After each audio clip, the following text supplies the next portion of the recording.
Jajan ala kopi tia maka Bandung gak usah bawa uang banyak-banyak, cukup 15 ribuan juga di sini mama.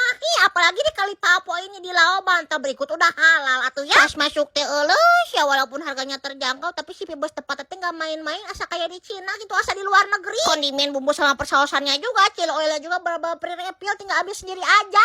Langsung kalap sih kami juga, ya udah mau cobain dulu mie laksanya. Pas dilihat teh euleus ya porsinya teh nih kuatan kagede pisan. Pas disuruh putih, wah si kuah laksanya bener-bener enak banget, medok tuh sudah disesuaikan sama lidah Indonesia, bener-bener enak banget, porsinya gede pisan. Ini buat tigaan juga bisa. Apabila ditambahin si chili oilnya, jadi tambah enak, tambah segar, terus ada hin-hin pedasnya gitu, bener-bener cocok pisan. Ini mah buat si kami. Buat menu penasiannya juga di sini banyak, tapi si kami mah pilihnya nasi kulitnya.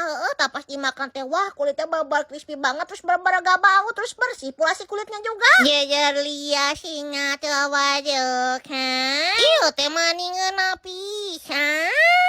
Buat aneka dimsum di sini juga banyak pisan, ada yang kukus, yang digoreng, tapi favorit si kami mah iya siomay. Nah, wah bener-bener enak pisan, chili oil juga bener-bener mantap. Berikut mereka juga bukannya dari pagi sampai malam, jadi bisa sarapan, bisa makan siang atau makan malam. Komodai lah mau sarapan mata wajib pesan iya tas kayak tos pakai teh tariknya. Komodai si cara makannya tadi celupin kayak gini, wah jadi bener-bener double combo, kenikmatannya bener-bener tidak terhingga. Buat aneka minumannya seger-segernya juga di sini ada ABCD, pokoknya mah segala ada lah, pokoknya mau nyari apa juga banyak banget aneka minumannya. Tempatnya juga lumayan luas, ada semi outdoor, ada indoornya, terus ada musolanya juga, pokoknya bener-bener mantep pisan, enak. Sok atuh segera didatangan. Nama tepatnya teh Laoban, yang lokasinya teh ada di Jalan Kalipapo nomor 83 Kota Bandung.